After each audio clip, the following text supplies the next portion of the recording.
오늘 영상은 우리 집 통신비를 지켜줄 골키퍼 인터넷 끝판왕과 함께합니다.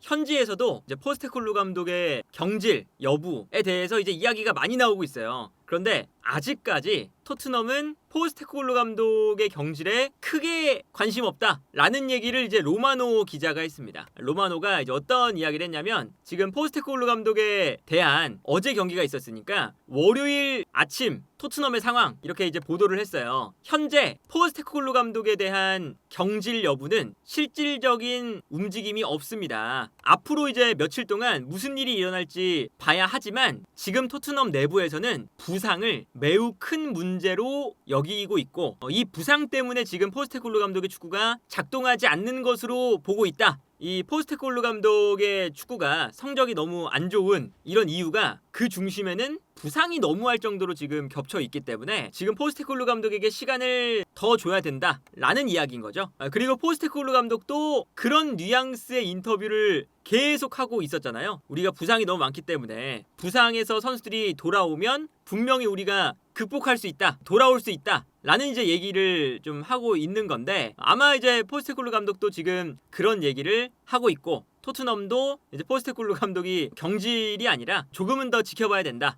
그래서 이제 어제 포스테콜로 감독도 이제 어떤 이야기를 하냐면, 우리가 카라바오컵 준결승전에 있고 또 유럽에 있는 유로파 리그도 나갈 거 있고 FA컵도 있다. 그리고 리그는 지금 순위가 좋지 않은 건 맞다. 그리고 이제 우리가 이런 것들을 개선하려면 결국에는 선수들이 부상해서 돌아와야 되고, 돌아올 만한 지금 우리 중요한 선수들이 분명히 있다. 그러면 우리가 극복해서 남아있는 시즌에서 의미 있는 모습들을 보여줄 수 있을 것이다 라고 이제 이야기를 했어요. 그러니까 이게 어쨌든 지금 현 상태에서 이제 포스테콜로 감독이 경질이 되는 것이 지금 토트넘에게 맞는 것이냐, 아니면 선수의 영입이 맞는 것이냐, 결국에는 뭐 이런 얘기도 있는 거잖아요. 근데 이제 그 토트넘 같은 경우는 포스테콜로 감독의 경질보다는 돌아올 선수들을 좀 기다려주고, 그리고 이제 영입을 해주는 것이, 포스테콜로 감독을 지지해주는 것이 더 좋은 선택이다 라고 보는 것 같긴 해요. 근데 지금 토트넘의 안 좋은 점은 포스테콜로 감독이 부상, 안 좋았던 이런 흐름들, 이런 거를 고려해도 너무 할 정도로 지금은 순위가 내려가 있고 성적이 안 좋다는 거죠. 지금 리그에서 10경기 동안 승리가 없잖아요. 13라운드 풀럼전 이후에 22라운드 에버튼전까지 10경기에서 승리한 게 사우스햄튼전 하나였어요. 5대0 승리. 근데 나머지 경기들을 보면 다른 팀들도 부상이 꽤나 많은 팀들이 있었습니다. 아스날 같은 경우도 부상이 많았던 팀이고, 뉴캐슬도 부상이 좀 있었고, 심지어 뭐 뉴캐슬 같은 경우는 이제 보트만이 1년 만에 경기에 나오는 그런 복귀전이었죠. 이런 것도 있었고, 그러니까 첼시전 같은 경우도 2골을 먼저 넣었는데 역전을 당한 경기고, 본머스도 부상이 많은 상태에서 경기를 했어요. 그래서 이런 것들을 생각해보면 사실 10경기에서 1승밖에 없다는 건, 이거는 토트넘이 나머지 9경기에서 그러면 한 번도 못 이길 만한 흐름이었냐? 사실 9경기에서도 2무 7패거든요. 그런 거 생각하면 부상자가 이렇게 많다고 하더라도 실패를 할 만한 지금 흐름이었냐? 라고 하면 또 그런 것까진 아니다 라는 거죠. 그러니까 물론 에버튼전 한정에서 어려웠던 건 맞아요. 그러니까 에버튼전이 기본적으로 반더벤, 로메로 센터백들 부상당해 있고, 그리고 여기에 우도기도 부상당했고요. 여기에 벤탄쿠르도 지금 부상을 당했었죠. 뇌진탕. 그리고 오도베르도 뭐 부상당해서 시즌 아웃급이고, 비카리오도 마찬가지고요. 그리고 베르너도 부상인데 여기에 솔랑키도 부상자로 추가가 된 거고, 여기에 비수마와 존슨도 아스날전 이후에 공개가 되지 않았지만 부상자 명단에 어제 경기를 앞두고 추가가 됐고요.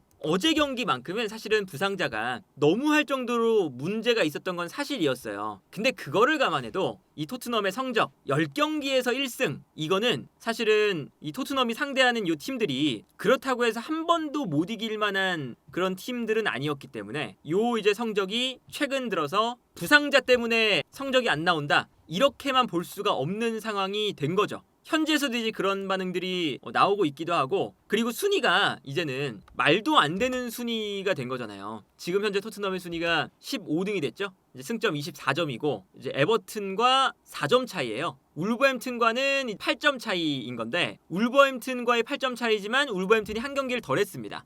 그래서 정말로 이제는 강등권에 좀 가까워진, 여기가 이제 사실은 이제 강등권 싸움 마지노선 팀들인데 에버튼하고 울버햄튼이 이 팀들하고도 지금 가까워졌어요, 승점이. 이거는 분명히 토트넘이 이제 아무리 뭐 포스테코글루 감독이 뭐 미래를 같이 할 만한 감독이고 뭐 그런 판단이 있더라도 현재 성적이 너무할 정도로 내려가 있다. 이것도 좀 고려를 해야 되는 그런 상황이 아닐까. 토트넘이 이번 시즌에 프리미어리그에서 12번을 패배했는데 97년, 98년 시즌 이후로 거의 이제 뭐 20년 넘게 27년 만에 첫 22경기에서 12번의 패배를 기록한 시즌입니다. 정말 이제 최악의 시기인 거죠. 이것만 봐도. 이렇게까지 최악의 성적을 기록하는데 부상자가 많아서 그런 거다 라고 이제 하기에는 좀 무리가 있는 상황인 거죠. 부상자가 지금 토트넘이 이 많은 이유가 과도한 라인 컨트롤, 과도하게 라인을 올려서 압박하는 이 전략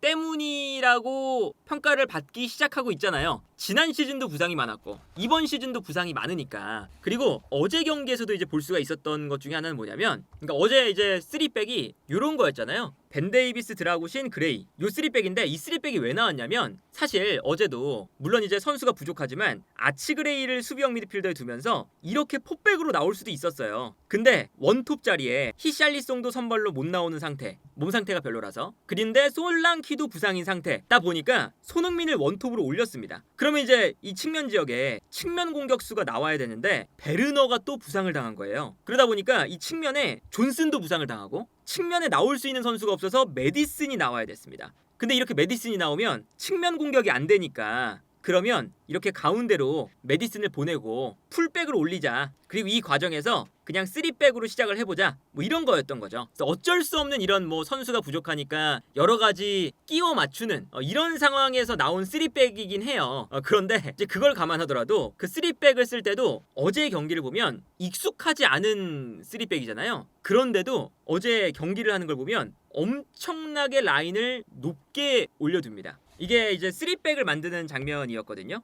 그러니까 아치그레이, 드라구신, 벤 데이비스. 근데 여기서 이 3백이 익숙하지 않은데도, 그리고 이제 앞쪽에서 선수들이 뭐 부상을 당했기 때문에 완벽한 전력이 아니었잖아요. 그런데도 라인을 최대한으로 끌어올려 놓고 앞에서 압박을 합니다. 그러니까 에버튼의 선수들이 그냥 뛰어들어가는 공격수에게 패스 한 번만 뿌려줘도 뒷공간이 무너질 뻔한 장면들이 많았어요. 이 장면은 그래도 이제 달려갈 때 여기서 오프사이드가 선언되긴 했어요. 그런데 한 번의 패스에 뒷공간이 사실은 너무나 편안하게 무너지는 장면이었는데, 다른 장면도 보시면 이게 이제 그냥 수비 라인에서 뻥 차거든요. 그런데 이번에는 오프사이드도 안 걸렸습니다. 수비 라인은 올라와 있는데 뒷공간으로 뛰어들어가는 공격수는 놓쳤어요. 그러면서 완벽하게 칼버트 루인에게 패스 한 방에 뒷공간을 허용하는 모습이 나왔었죠. 본인들의 지금 부상자가 많고 그래서 본인의 전술을 구현할 수 없는 그런 상황이 됐는데도 불구하고 굳이 저렇게까지 공격적으로 경기를 했어야 됐을까? 이런 걸 생각하면 승점을 가져오는 데에도 포스테코글루 감독이 그렇게 능하지 못하다, 그런 거죠. 그리고 어제 말만 3백이지 사실상 원래 하던 축구랑 다를 바가 없어요. 그러니까 예를 들면 원래 하던 축구는 이렇게 4-3-3을 기반으로 측면 공격수들이 넓게 벌리고 풀백들이 안쪽으로 들어오고 미드필더도 뭐 1명, 2명 정도가 올라가서 앞쪽에 이렇게 공격 숫자가 일렬로 배치가 되죠. 그러면서 이제 상대 수비수들을 측면으로 끌어내는,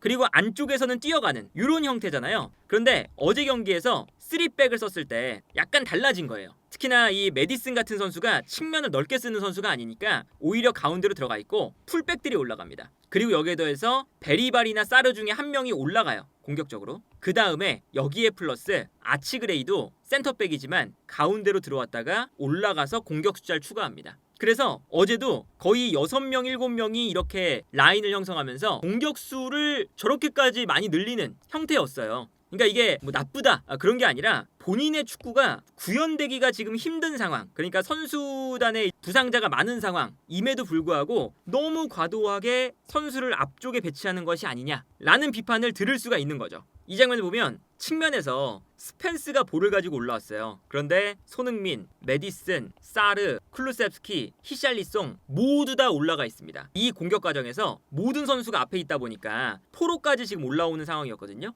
근데 공격을 전개하다가 뺏겼어요. 근데 뺏겼는데 앞쪽에 모든 선수가 지금 배치가 되어 있다 보니까 뒤쪽에는 선수가 약간 부족할 수밖에 없는 거죠. 그리고 더군다나 포로가 가운데로 들어왔으니까 포로의 뒷공간이 당연히 열릴 수밖에 없습니다. 스펜스도 마찬가지고요. 스펜스는 심지어 왼쪽에서 거의 반대편으로 넘어가 있죠. 그러다 보니까 여기서 에버튼이 볼을 끊어내자마자 앞쪽으로 패스를 보내주고 볼을 받자마자 포로의 뒷공간으로 뛰어들어가는 선수에게 패스 한 방, 요 패스 한 방이 들어가면서 한 번에 뒷공간이 무너지는 걸 볼 수가 있습니다. 뭐 포로의 뒷공간도 무너졌지만 반대편에 있는 스펜스의 뒷공간도 무너져 있는 걸 볼 수가 있죠. 라인을 이렇게까지 막 올려놓고 뒷공간을 이제 계속 이제 열어주는 상태에서 상대가 공격할 때 정말 말 그대로 선수들이 달려가서 끊어야 되는 이런 장면들이 많으니까 당연히 햄스트링에 문제가 생기고 선수에게 좀 부담이 가는, 그러니까 이 부상도 사실은 포스테코글루 감독의 전술이 만들었다고 해도 과언이 아닌 장면들이 나오는 거죠. 예를 들어서 공격을 할 때도 수비수들은 뒤에 있다가 올라가야죠. 근데 여기서 이제 볼이 끊기면 다시금 돌아오는 건 또 수비수예요.